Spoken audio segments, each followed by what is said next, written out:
ఏంటి, చీకటికి వెలుగు బొట్టేంటి, నీతిమంతుడికి అనీతిమంతుడికి సావాసం ఏంటి. కానీ దేవుని వాక్యంలో మనం పాపులతో సావాసం చేయకూడదు. పలకొచ్చు బాగుదవయ్యానంటే అంతవరకే, స్నేహం మాత్రం కుదరదు. కానీ ఏంటి, మన దేవుని సన్నిధిలో మన ప్రవర్తన ద్వారా ప్రజలకి తెలియజేయాలి, మన ప్రవర్తన ద్వారా దేవుణ్ణి చూపించాలి. అందుకనే రూతు గ్రంథంలో మళ్ళీ రూతు గ్రంథంలోకి వెళ్తే రూతు గ్రంథం 3:10 అన్నాడు.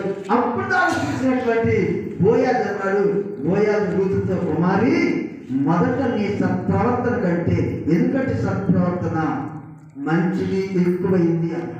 అప్పుడు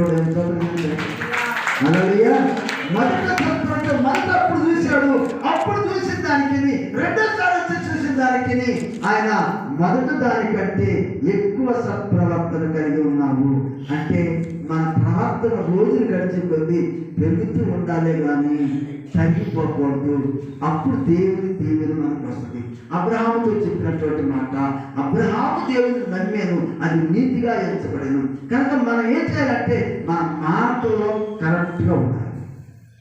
ఉండాలి మన మాటలో కరెక్ట్గా ఉండాలి. మన మాటలో కరెక్ట్గా ఉండాలి. రెండవది ఏం చేయాలంటే మనం యథార్థంగా ఉండాలి. మూడవది ఏం చేయాలి, మనం యథార్థంగా ఉండాలి. దాంపత్యం ఎక్కడ ఉండకూడదు, భార్య భర్తల మధ్యలో దాంపత్యం ఉండకూడదు, యథార్థంగా ఉండాలి. బిడ్డలతో తల్లిదండ్రులతో కలిసి మాట్లాడేటప్పుడు కూడా యథార్థంగా ఉండాలి, యథార్థంగా మాట్లాడాలి. సంఘంలోనైనా సమాజంలో ఎక్కడైనా సరే యథార్థత దేవుని నమ్మి బిడ్డలకు ఉంటే ఎక్కడికి వెళ్ళినా దేవుని ఆశీర్వాదమే మనకు వస్తుంది. అందుకని యథార్థవంతులకు నీతిమంతుని పిల్లలు వారి తదనంతరము ధన్యులవుతారు. అంటే మనం యథార్థంగా ఉంటే మన బిడ్డలు దీవించబడతారు, యథార్థంగా ఉంటే మనం దీవించబడతాం, యథార్థంగా ఉంటే మనం ఆశీర్వించబడతాం. మూడవది ఏంటంటే యథార్థత ఉండాలి.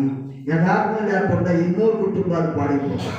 యథార్థం లేని కుటుంబాలు ఎన్నో పాడైపోతుంది, ఎంతో మంది పతనమైపోతున్నారు, ఎన్నో కుటుంబాలు బజారు పడుతున్నాయి, ఎన్నో కుటుంబాలు రకరకాలుగా విచ్ఛిన్నమైపోతున్నాయి. కారణం ఏంటంటే భార్యాభర్తల మధ్య యథార్థత లేక, బిడ్డలు తల్లిదండ్రుల మధ్య యథార్థత లేక, చేసేది ఒకటి చెప్పేది ఒకటి, మనం చేసేది ఒకటి చెప్పేది ఒకటి, మాట్లాడేది ఒకటి చెప్పేది ఒకటి.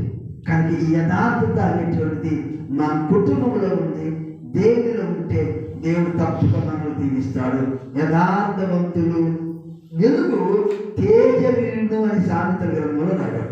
యథార్థంగా మనం ఉంటే దేవుడు దీవిస్తాడు. ఈ కారణంగా మనం 4వది ఏదంటే మన దేవుని యొక్క సన్నిధిలో మన సక్రియుడు మనం ఒకటి నమ్మాలి, ఆ నమ్మకంలో మనం నమ్మకం ఉంచాలి. మూడవది యథార్థంగా ఉండాలి. నాలుగవది ఏంటంటే నువ్వు ఏదైతే కలిగి చేసి జీవిస్తూ ఉన్నావో దానిలో ఆ క్రియ ఉండాలి, ఆ తగ్గిపోయినటువంటి క్రియ ఉండాలి. వారికి మాటలు చెప్తారు కొంతమంది, ఏం చెప్తారేమని సామెత అంటారు, మాటలు తేటలు. నాకు చెప్తాడు, నా సామెత మీకు తెలుసు తెలియదు. మాటలు తేటలు మా ఇంటి కాడ మాట్లాడ భోజనం ఆ పొద్దు కూడా ఏమీ పెడితే పోలా. నువ్వు మాటలు ఉదయం నుంచి సాయంకాలం దాకా నా ఇంటికాడ ఎక్కువ ఇంటా, కానీ మాటలు వచ్చేసరికి భోజనం మాత్రం ఇంటికాడ